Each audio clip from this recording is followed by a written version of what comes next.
Iya, pemirsa, kita ke informasi berikutnya di mana diduga membuka praktik facelift atau pengencangan kulit ilegal, mantan finalis Putri Indonesia Jenny Rahmadial Fitri alias JRF ditangkap di Treskrim Sus Polda Riau. JRF ditangkap usai dilaporkan oleh pasiennya ke polisi.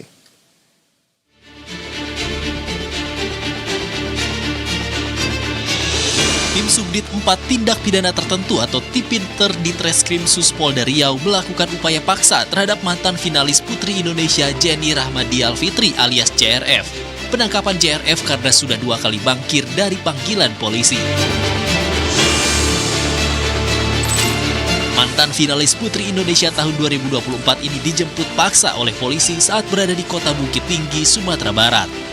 JRF dilaporkan oleh salah seorang pasiennya yang menjadi korban dugaan malpraktik. Salah satu pasien yang melakukan facelift di klinik yang dikelola JRF mengalami infeksi pada wajah. Tak hanya satu korban, polisi kemudian menerima 2 laporan lainnya dengan kasus yang sama. Berdasarkan penyelidikan pihak kepolisian, JRF memiliki klinik kecantikan bernama Ariana Beauty di Jalan Tengku Bay, Bukit Raya, Pekanbaru. Padahal, latar belakang JRF bukanlah seorang dokter atau tenaga kesehatan. Ia telah membuka praktek klinik kecantikan ilegalnya sejak tahun 2019 lalu. JRF pun kini telah ditetapkan sebagai tersangka. Modus yang dilakukan oleh pelaku ini adalah memberikan tindakan medis, tindakan kecantikan di klinik yang bersangkutan dengan variasi harga dari 1,5 juta sampai 16 juta rupiah, yang mana di klinik tersebut dipajang sertifikasi yang dimiliki oleh tersangka seolah-olah telah memiliki keahlian di bidang kecantikan ini. JRF dijerat pasal berlapis tentang kesehatan dan perlindungan konsumen. Ancamannya cukup berat, yakni 5 tahun penjara dan denda 2 miliar rupiah. Sementara itu, klinik kecantikan JRF sudah ditutup dan disegel oleh aparat. Polisi juga telah melakukan penggeledahan di klinik ini dan menyita sejumlah barang bukti. Effendi Rusli, Berita 1, Pekanbaru, Riau. Iya, Jenny Rahmadial Fitri, ex-finalis Putri Indonesia ditangkap oleh tim di Treskrim Sus Polda Riau setelah dilaporkan dugaan malpraktik oleh korban. Nah, Jenny diduga melakukan tindakan facelift secara ilegal hingga membuat korban cacat permanen. Nah, pemirsa, untuk mengetahui lebih dalam terkait dengan kasus ini telah bergabung bersama kami di Berita 1 Siang Ihsan selaku kuasa hukum dari salah satu korban yaitu Rati Indriani. Ya. Selamat siang, Pak Ihsan. Iya, Pak Ihsan. Selamat siang. Bisa Anda ceritakan begitu ya, seperti apa sebetulnya kronologi kejadian ini dan bagaimana saat ini kondisi terkini dari klien Anda? Silakan. Oke, terima kasih. Dapat saya sampaikan bahwa awal mula kejadian dari korban itu pertama kali mendapati postingan Instagram dari Arauna Beauty Aesthetic. Ini tentang adanya tindakan lip surgery atau tindakan pembentukan bibir. Nah, ini membuat dari korban tertarik, kemudian mengikuti arahan-arahan dari klinik, kemudian melakukan tindakan operasi pertama kali pada tanggal 24 Mei tahun 2025. Nah, tindakan pertama tersebut itu 100% gagal. Wow. Dan diakui oleh klinik, yang mana klinik bertanggung jawab dengan melakukan revisi yang kedua. Nah, revisi kedua ini dilakukan pada bulan November tahun 2025, yang mana hasil revisi kedua ini juga menyebabkan bibir dari korban ini overcut atau kelebihan pemotongan sehingga berdampak kepada indikasi cacat permanen. Nah, pada akhir tahun kami sempat mengirimkan surat somasi ataupun peringatan kepada klinik ataupun JRF yang sudah ditahan, namun tidak menunjukkan satu itikat baik pun. Kemudian kami pada tanggal 22 April 2026 membuat laporan ke Dirkrimsus Polda Riau. Baik. Jadi iya, waktu tadi Anda menyampaikan bahwa klien Anda dalam hal ini Ibu Ibu Rati begitu ya? Ya. Ya, Ibu Rati ini pertama kali mengikuti ditindak di sana begitu ya, operasi di sana, lip surgery seperti itu, dan ini 100% gagal begitu ya, dan akhirnya kemudian sudah dari pihak klinik ini akan ada perbaikan seperti itu, tapi ternyata tidak terjadi dan akhirnya sekarang seperti apa kondisinya? Oke, dapat saya sampaikan.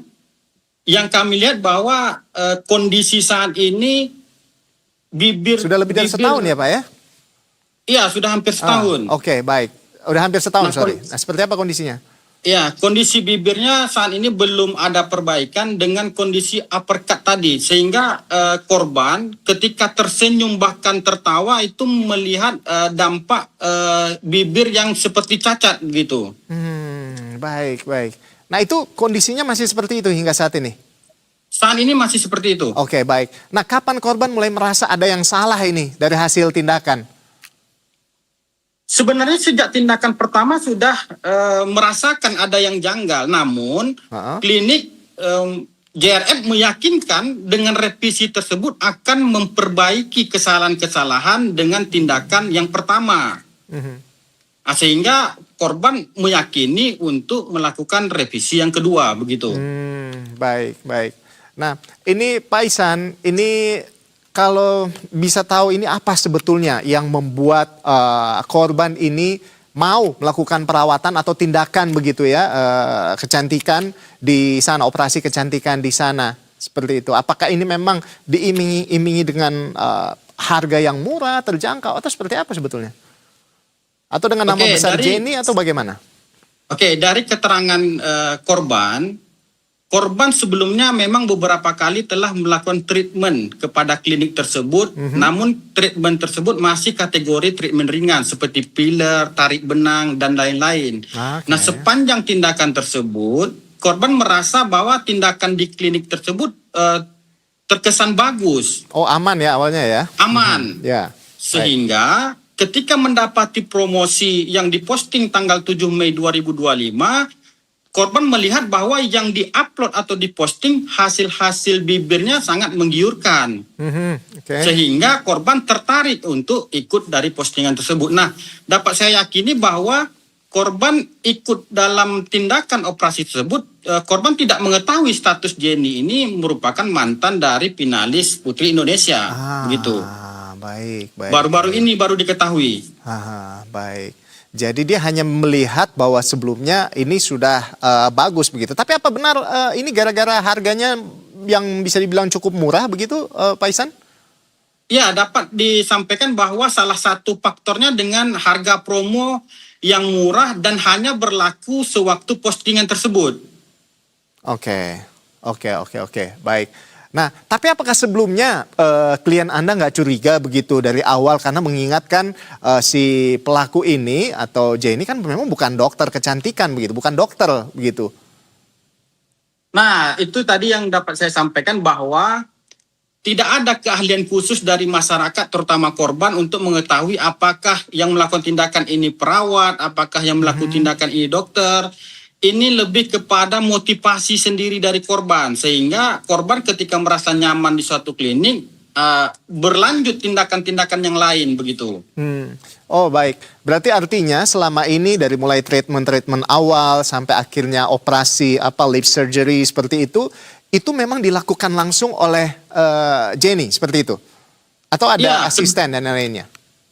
Kedua tindakan tersebut langsung dilakukan oleh Jenny, kemudian didampingi oleh satu perawat. Nah, untuk tindakan pertama itu perawatnya berbeda dengan perawat yang berada pada tindakan kedua. Karena di klinik tersebut, menurut keterangan korban, hanya ada 2 orang. Satu orang yang standby, yaitu perawat, kemudian Jenny yang hadir ketika ada janjian khusus, begitu. Baik, Pak Ihsan. Apa tuntutan dari pihak korban, dari pihak Anda, Pak? Sejauh ini korban hanya menuntut keadilan, kemudian agar hukum ditegakkan. Ini sebetulnya lebih kepada supaya tidak ada korban-korban lain dan kemudian supaya perkara ini juga menjadi catatan bagi masyarakat untuk tidak sembarangan untuk melakukan suatu tindakan medis. Baik. Kami tentunya berharap bahwa kasus ini bisa tertangani dengan baik begitu ya. Ada keadilan di sini dan korban juga bisa mendapatkan apa yang dia inginkan atau yang diharapkan seperti itu ya. Dan paling penting adalah agar tidak ada lagi korban-korban berikutnya terkait dengan malpraktik yang dilakukan oleh Jenny ini. Baik, terima kasih atas informasinya kuasa hukum dari korban RI yaitu Bapak Ihsan. Selamat siang dan selamat beraktivitas. Terima kasih, selamat siang.